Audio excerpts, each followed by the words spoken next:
Well, you're listening to Speak Up and Stay Alive, Patient Safety Radio, and I am your hostess, Pat Rulo. And I always bring you the best and brightest to help you stay safe during every healthcare and hospital encounter.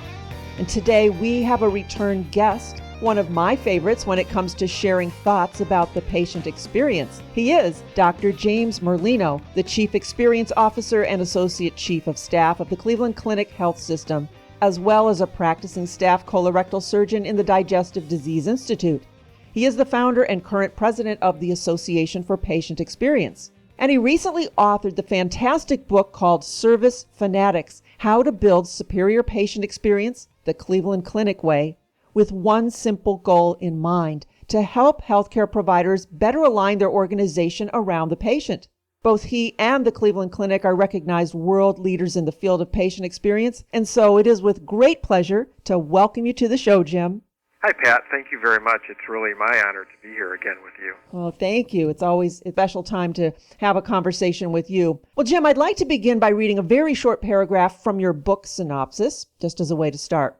You say that healthcare is an industry that touches people at their most vulnerable times in life when they are physically and emotionally distressed. Yet too often, patients and family members are not treated with the courtesy, respect, and care they so desperately need, and which should be relatively easy to provide during these difficult times.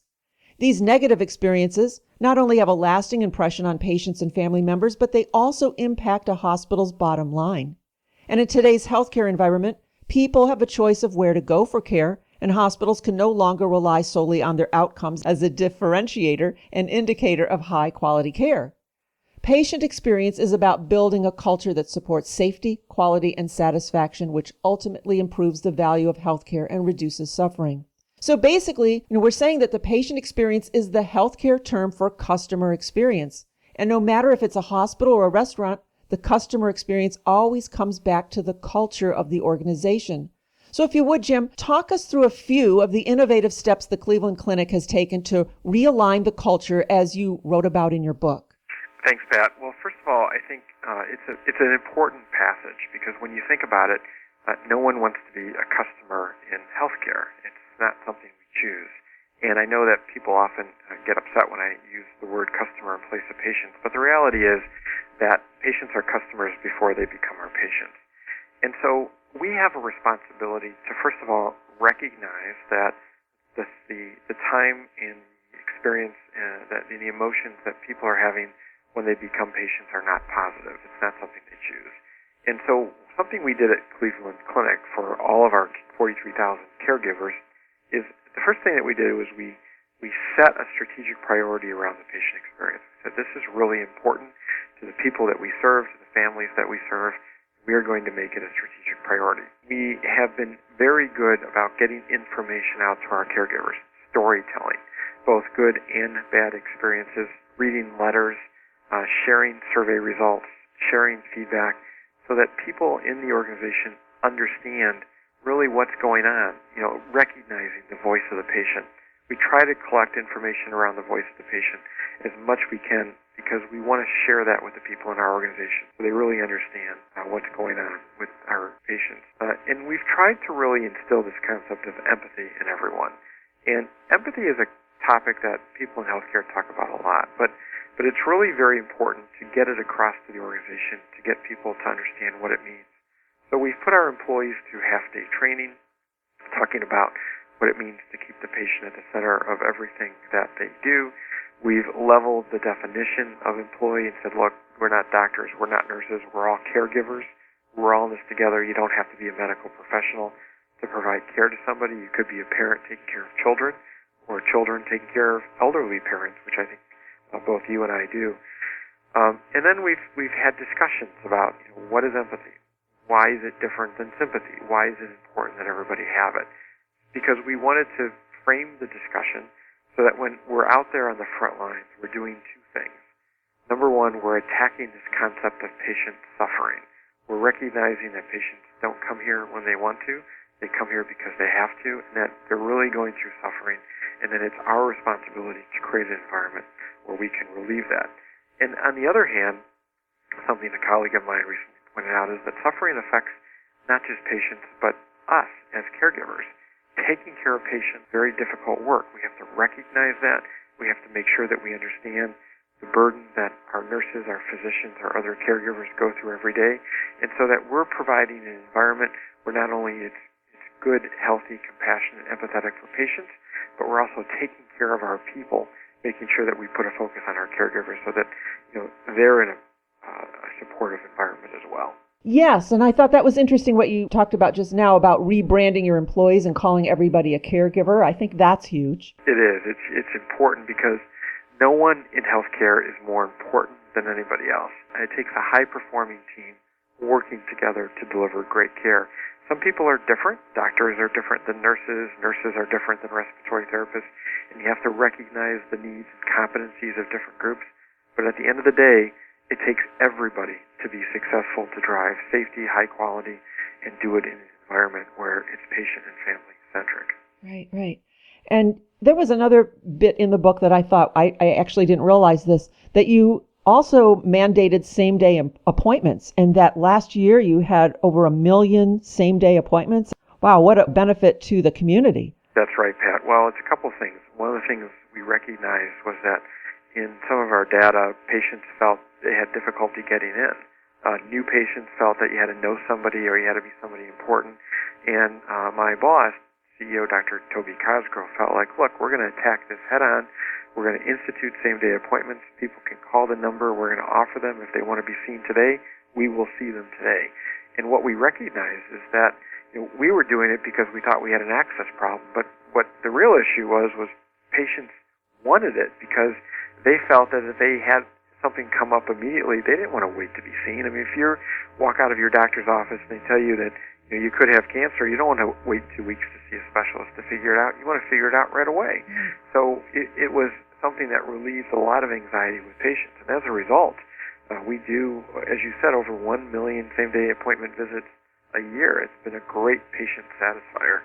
Absolutely. And my family is one of those of the 1 million. And I didn't realize that was the case, is that my husband was just feeling really, really ill and his blood pressure was skyrocketing. And I made a phone call to the Cleveland Clinic and they got us in that afternoon. And now, that's now my primary care physician and my husband. So it's a great win-win for everyone, I would think. Well, it's always nice to hear that as well. Thank you. Yes, yeah.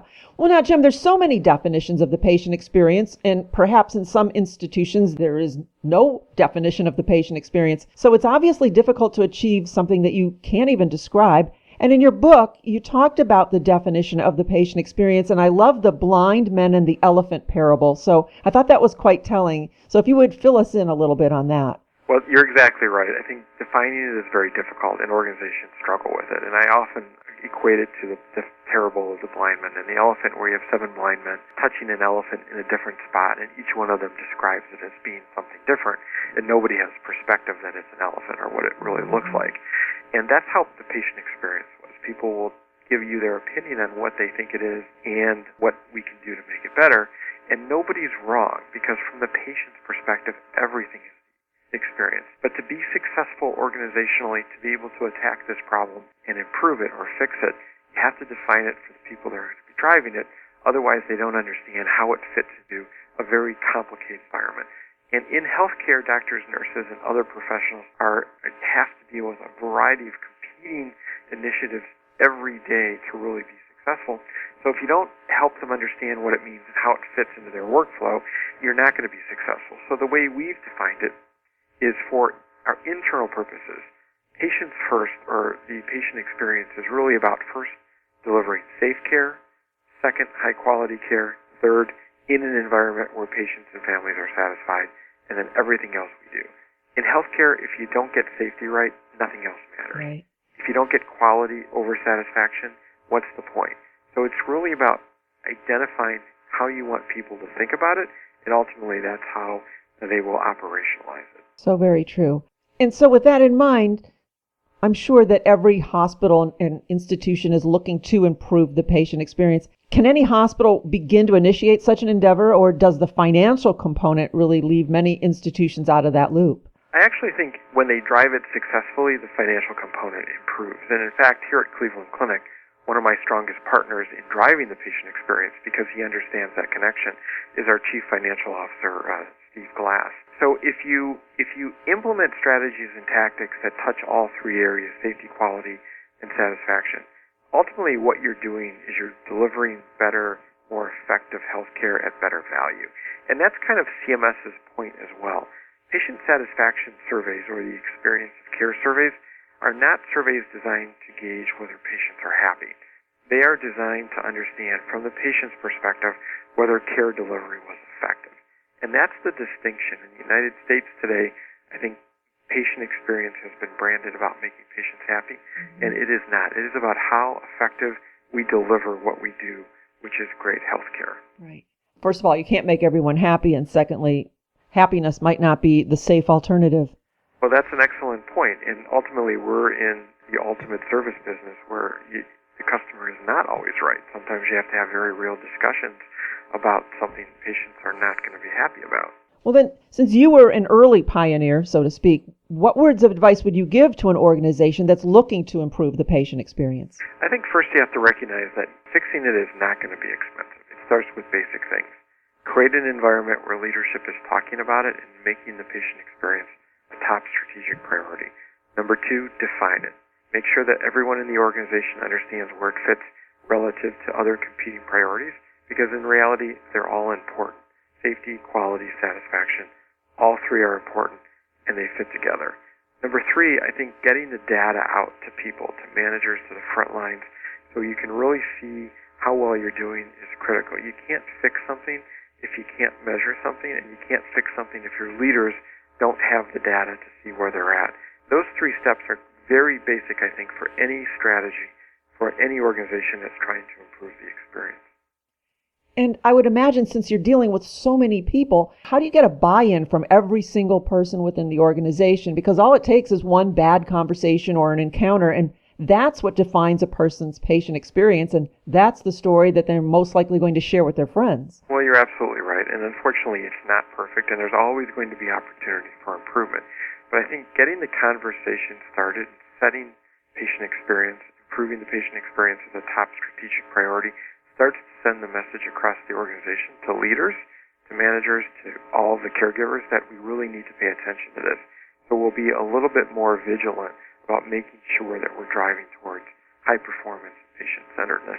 And getting back to what we just mentioned about the safety aspect and making people happy, what do you do to address patient expectations versus the reality issue? I mean, everyone enters the hospital with their own set of prior experiences, their own health literacy skills, and their expectations. And as I just said earlier, those quite simply might not even be doable or safe. And I've always been an advocate for patient training. What can be done then to somewhat align this mismatch?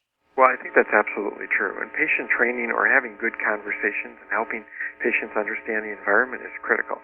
You know, we spend a lot of time educating patients about disease and disease management, but we spend very little time talking to patients about what to expect when you are a patient, or what the hospital is going to be like. So we need to do more of that. We need to help patients understand the environment. We need to spend more time talking about what's going to happen to them. We need to spend more time creating partnerships, because that's an area where patients can really help us deliver better care by creating better partnerships with their caregivers. Yeah. When does that really happen, though? Is like someone's admitted to the hospital, when is there an opportunity to even educate them? I think that you can do it immediately when they come in. If they come in for an unexpected visit, we can do that up front. We can provide it written materials. We can have conversations. I think if we do an effective job of training our providers, that they can open every discussion, making sure that we're understanding the patient's agenda, that we're addressing fears and concerns. If we're managing patients from an elective standpoint, certainly we can provide that information before they come to the hospital. So I think it's all a matter of understanding patient flow, and how you execute is where you operationalize the touch points. Well, now, getting back to your book for a minute, you so aptly say that everyone is part of the healthcare ecosystem. So with that in mind, what can non-healthcare professionals, say from other industries, learn from your book, or even patients for that matter, that might move their personal patient experience in a positive direction? It's a great question. I get asked that a lot. And I think one of the most important concepts that come out of healthcare, because we certainly take a lot of good concepts from non-healthcare, is empathy. The ability to sit on the other side and really understand what they're going through, what your customer is going through, is critically important. I've talked to a large food manufacturer about this concept. I've talked to a bank about this concept. Understanding your customer's perspective, whether you're dealing with financial transactions or shipments or delivering healthcare, it's very important to help you fine-tune your processes so that they improve. I think driving better empathy across service businesses is probably one of the most important concepts that other businesses can learn from healthcare. Mm-hmm. And it really shouldn't be that hard to do. I mean, just put yourself in someone else's shoes, or imagine that's your mom or dad across the bed from you, and practice that with each encounter. Well, that's absolutely right. Yeah. And you can do that with any business. Right. It doesn't have to just be healthcare. Yep. Well, Jim, I know there's so much more we can talk about. Is there something that we're not touching upon that you want to head into? I want to reiterate this concept of the ecosystem as it relates to the patient experience. It's so important, and that, I think, demonstrates why this is important for everybody that's listening, not just if you're in healthcare, because at the end of the day, we will all be patients.